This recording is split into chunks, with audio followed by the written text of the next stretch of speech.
So let's talk about the social media space in Nigeria, which erupted yesterday on the notice filed by Shoprite South Africa that it will divest wholly or in part from the Nigerian market.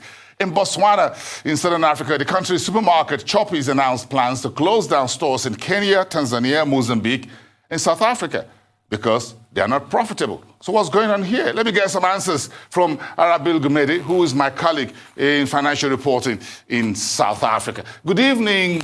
It's good to see you, Arabile. Yeah, good to see you too. Thank you so much. We all shop right at Shoprite. I'm sure you do that, and I do as well. And so what's the outlook on the earnings, sales, and the general market in Southern Africa under this period? Much the same as every other retailer, I suppose, right? It's going to be a very difficult time. COVID-19 affecting all types as well, particularly retailers, of course, despite them being open during lockdowns for many countries as well with regards to trying to avert the spread of COVID-19. It means that consumers have unfortunately not been able to spend the same way. So they've had to either retrench staff or perhaps look towards closing down a few stores. Clearly, the African expedition hasn't actually been as good as many would have liked, particularly then for Shoprite. And they moved into Africa, probably one of the first companies, South African companies, that is, to move into the rest of the continent to try and ensure that they could break into those markets. It has been very difficult, and they're not looking good when it comes to those earnings pictures.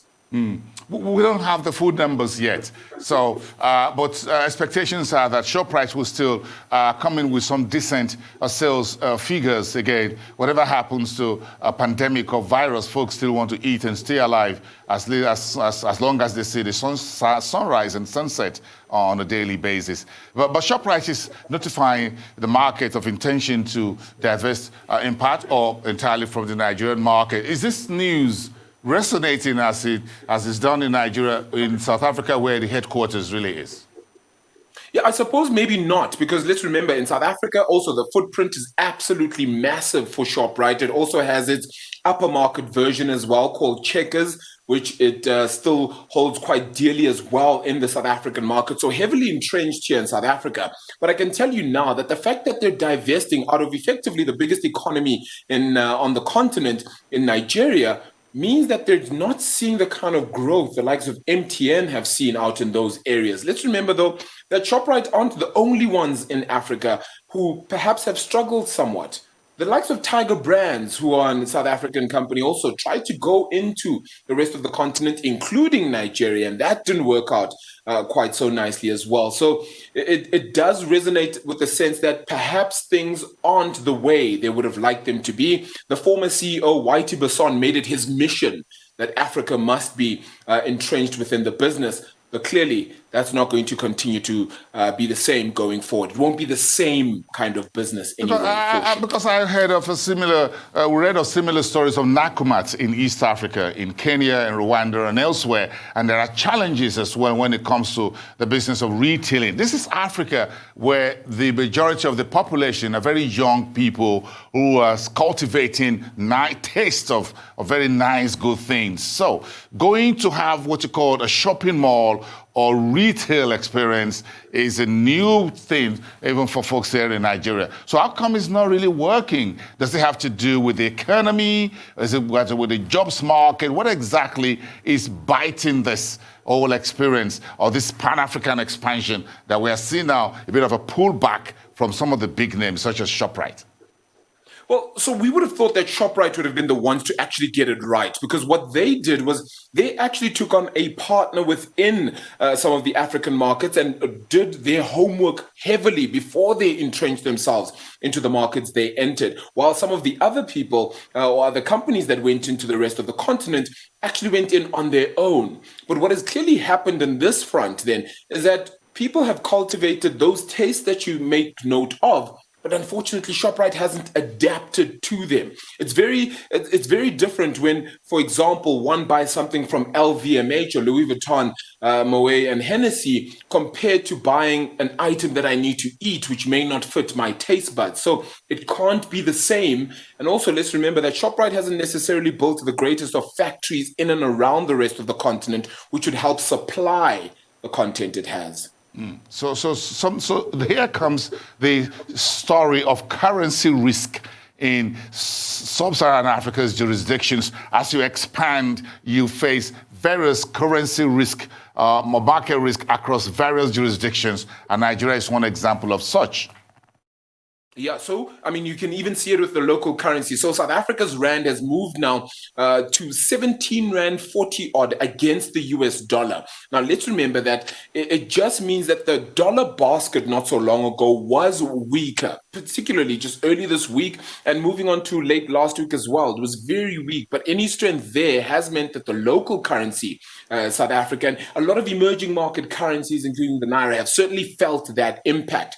Now, if you move companies like Shoprite as well out of Nigeria, the weakness and the money that they take out of those economies could certainly hurt. But it does mean that they need to then buy US dollars and then exchange that into local currency. If you buy more of the local currency, of course, we know pretty much what happens in that case, because it does create a sense of, well, it needs to get strengthened in some way. And hopefully that does begin to show. I'm just not sure it will be enough for South Africa's currency to move back below 17 rand against the US dollar. It's now at a 1 month weak level.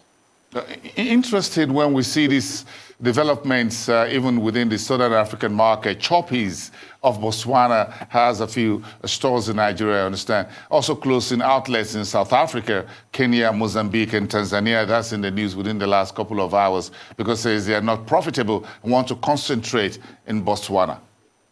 Yeah, look, it was around 2014, if I'm not mistaken, where I actually did a whole summation of Choppies as a brand, and they looked to come into South Africa. They even then went on to list on the Johannesburg Stock Exchange even. And clearly that business sentiment hasn't worked because South Africa is actually almost saturated when it comes to retailers. We have everything from the upper end right through to the lower end of the market.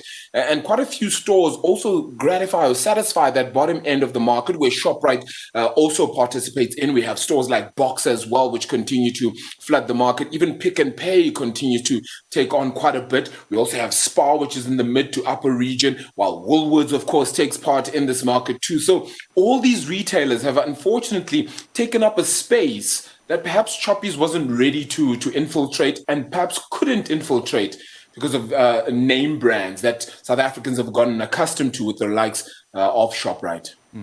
Interesting. So what does this make of the drive by African economies to build their own indigenous products that will be perhaps in their outlets? If Botswana, Choppies says they want to concentrate on the home market, perhaps, like you rightly put it, a bit of a pushback from South African who are gotten used to Shoprite or to Woolworths and other brands and say, look, we love our own brand. That is the way to go. South Africa first. I love that. So do you think this is coming through in which there's a case here for each African countries to make sure that they produce locally, use local currency to produce locally, and then you can keep your money at home? Yeah, look, it does bode well for that sentiment. But I want to remind us as well, boys, and that we have the Africa Continental Free Trade Agreement, which is meant to be ratified and agreed upon early next year. And if we're unable to do things like trade with regards to retail, what does that mean for everything else, every other manufacturing point that we're trying to spread across the rest of the continent? It makes things extremely difficult for us to be able to trade sufficiently. So I think it's also trying to make everybody understand, or make the markets that you go into understand what it is you're trying to do, but also to take in more than you give. So the likes of Shoprite or any other brand that would like to go into the rest of the continent needs to make sure that they first do their homework, but also to always ensure that the palette or even the market that you are in is satisfied first.